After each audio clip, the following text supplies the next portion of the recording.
તરફ અમદાવાદમાં સોલા વિસ્તારના આકાંક્ષા એપાર્ટમેન્ટમાં રોગચાળો વકર્યો છે। 500થી વધુ લોકો પાણીજન્ય બીમારીમાં સપડાયા છે। 3 દિવસથી આકાંક્ષા એપાર્ટમેન્ટના રહીશોમાં ઝાડા ઉલટીના કેસ વધ્યા છે। પાણીની લાઇનમાં ગટરનું દૂષિત પાણી ભળી જતા રહીશો બીમાર પડ્યા છે। મનપાની મેડિકલ ટીમ દ્વારા આકાંક્ષા એપાર્ટમેન્ટમાં તપાસ કરવામાં આવી અને અમદાવાદના મેયરે પણ આકાંક્ષા એપાર્ટમેન્ટ પહોંચીને સમીક્ષા કરી છે।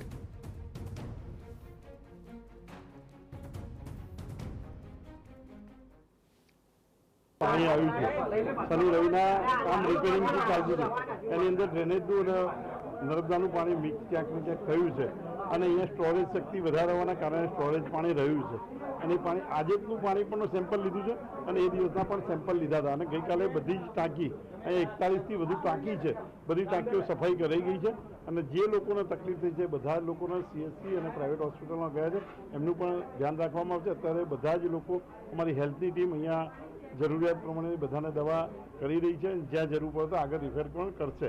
કોઈ હજુ સુધીની એવું કોઈ વધારે તકલીફનું જે તકલીફ છે એ તકલીફનું નિરાકરણ અત્યારે પાણીનું સોલ્યુશન આવી ગયું છે અને જે લોકોને તકલીફ છે એમને હોસ્પિટલાઇઝ કર્યા છે એમની ખબર અંતર જોઈ આગળની જે જરૂરિયાત પડશે બધું કરીશું।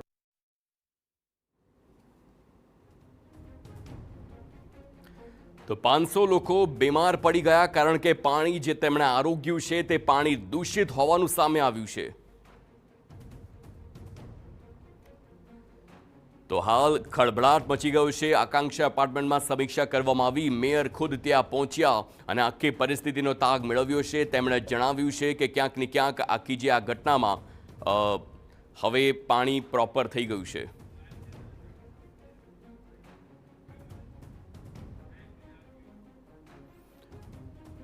તો આકાંક્ષા એપાર્ટમેન્ટમાં જે પ્રકારે દૂષિત પાણીની ઘટના બની છે સંવાદદાતા નરેન્દ્ર રાઠોડ લાઈવ જોડાઈ ગયા છે। નરેન્દ્ર, સવાલ એ થાય છે કે મેયર જણાવે છે કે હવે જે તમામ ટાંકીઓ છે તેની સફાઈ થઈ ચૂકી છે, તમામ જે પ્રક્રિયા છે તે હાથ ધરવામાં આવી છે સલામતીની, પરંતુ આ ઘટના ઘટી કેવી રીતે? દૂષિત પાણી જે પીવાનું પાણી હોય તેમાં કેવી રીતે મિક્સ થયું? હાલ શું વધુ વિગતો મળી રહી છે? બેદરકારી કોની કહી શકાય?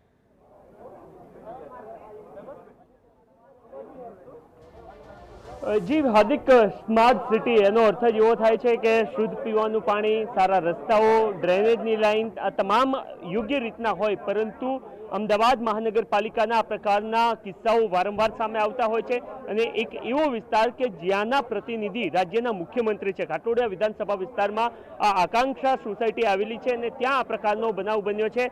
સ્થાનિકો પણ આપણી સાથે છે, એમની સાથે પણ વાતચીત કરીશું કે તેઓ શું કંઈ કહી રહ્યા છે, કોની એમને બેદરકારી લાગી રહી છે। જી, શું કંઈ બન્યું હતું ને આપને શું લાગે છે બેદરકારી કોની? હવે બેદરકારીના તો કારણ અત્યારે હું જણાવી નહીં શકું, પણ મારી 2 વર્ષની નાની બેબી છે, એને પણ કાલે રાત્રે વોમિટિંગ થઈ હતી, પરમ દિવસે વોમિટિંગ થઈ હતી, એને ઇમરજન્સીમાં અમે ભાઈ હોસ્પિટલમાં બતાવ્યું એને, અને અત્યારે એને ક્રિટિકલ સિચ્યુએશન જેવી હતી, પણ અત્યારે સવાર દવા બવા આપી પછી એને સારું રહ્યું। પણ હવે કોણ જવાબદાર છે, શું છે, હવે એ તો મને ખ્યાલ નથી। આપણે એ જ ફાઇન્ડ આઉટ કરવાનું છે કે આમાં જવાબદાર કોણ રહેશે। ઓકે, પરંતુ એક્ઝેક્ટ બન્યું શું હતું? તમે ફરિયાદ કરી હતી એ ખરી મહાનગરપાલિકામાં? હા, અમારા સોસાયટીના જે ચેરમેન છે એમણે ફરિયાદ નોંધાવી હતી કે આ રીતે સોસાયટીમાં પાણીના કન્ટેમિનેશનનો ઇસ્યુ થયો છે। તો એના પછી AMCની ટીમે આવીને ત્યાં ડ્રેનેજનું કામ જોયું કે શું ઇસ્યુ છે, પછી એમણે ત્યાં ઇસ્યુ ફિક્સ કરવાનો ટ્રાય કર્યો અને એમણે ફિક્સ કરી દીધું। પણ મીનવાઇલ પાણી તો સોસાયટીમાં બધા ડિસ્ટ્રીબ્યુટ થઈ ગયું હતું, પણ હવે એ પાણીનો નિકાલ કરવો, નવું પાણી ભરવું, એના માટે પછી બધા ઇસ્યુ ક્રિએટ થયા અત્યારે, જે બીમાર પડ્યા લોકો, કેમ કે પાણી તો સોસાયટીમાં આવી ગયું હતું એ પહેલા। કેટલા લોકો બીમાર છે? 200 થી 250 તો મિનિમમ હશે। 200 થી 250 સોસાયટીના 200 થી 250 લોકો બીમાર હોવાનો દાવો કરવામાં આવી રહ્યો છે। થોડી વાર પહેલા શહેરના નવનિયુક્ત મેયર હિતેશભાઈ બારોટ પણ અહીંયા પહોંચ્યા હતા અને એમના દ્વારા પણ સ્થાનિકો સાથે વાતચીત કરવામાં આવી હતી, અન્ય લોકો પણ છે। દાદા, તમને શું લાગે છે કોની બેદરકારીના કારણે આ પ્રકારની? તંત્રની બેદરકારી।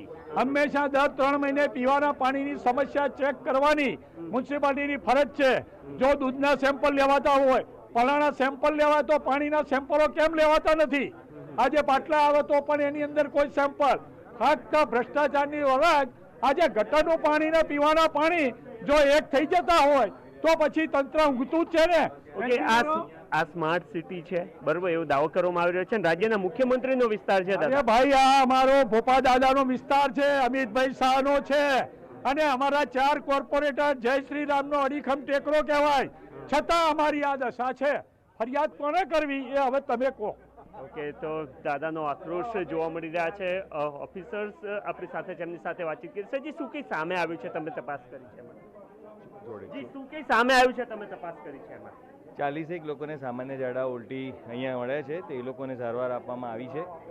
ગઈકાલે પણ પાણીનું સેમ્પલ લેવામાં તો કોર્પોરેશનનું આવતું પાણી ફિટ જોવા મળ્યું, પણ અગાઉ જે પોલ્યુશનનો ઇસ્યુ હતો એ સોર્ટ આઉટ થયો છે અને પાણીના જે અંડરગ્રાઉન્ડ ટાંકી હોય એમાં મિક્સ થવાને કારણે આ ઇસ્યુ થયો છે કે તો તમામ ટાંકામાંથી સેમ્પલ લેવામાં ટાંકાઓની સફાઈ પણ પૂર્ણ થઈ ગયેલી છે રહીશોના જણાવ્યા મુજબ.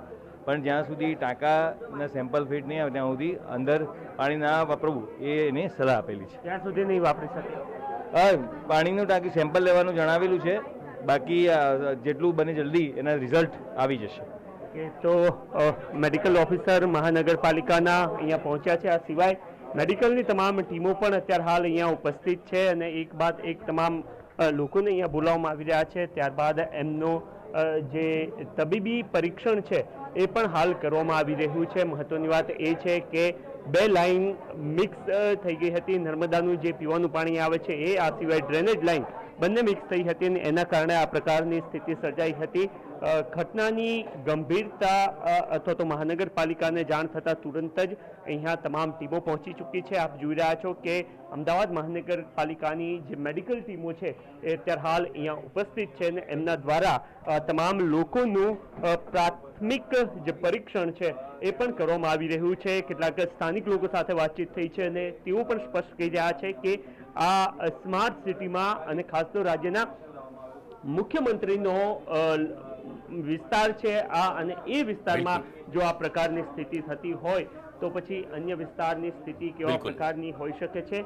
લોકો પોતાનો આક્રોશ વ્યક્ત કરી રહ્યા છે. આ આકાંક્ષા સોસાયટી છે અને ત્યાં થોડીવાર પહેલા શહેરના પ્રથમ નાગરિક હિતેશભાઈ બારોટ કે જેઓ મેયર છે તેઓ પણ પહોંચ્યા હતા અને એમના દ્વારા પણ અહીંયા સ્થિતિ કેવા પ્રકારની છે એ સંદર્ભની અંદર લોકલ જે કોર્પોરેટર અને એ સિવાય તમામ લોકો સાથે વાતચીત કરી હતી અને થોડા જ સમયમાં સ્થિતિ સામાન્ય થઈ જશે એ પ્રકારનો દાવ પણ એમના દ્વારા કરાઈ રહ્યો છે. બિલકુલ નરેન્દ્ર, સમગ્ર માહિતી બદલ આભાર. પરંતુ હાલ જે અપડેટ સામે આવી રહી છે તેમાં જોવામાં આવી રહ્યું છે, સ્થાનિકો જણાવે છે કે 200 થી 250 એવા લોકો કે જે હાલ બીમાર પડ્યા હોય, પરંતુ સૌથી મોટો સવાલ એ કે પીવાના પાણીની લાઈન અને ગટરની લાઈન અલગ હોય તો ભેગી કેવી રીતે થયું, પાણી મિક્સ કેવી રીતે થયું, શું કોઈ આ કાવતરું હતું, તેવા અનેક સવાલો છે જેનો જવાબ આવનારા સમયમાં મળશે.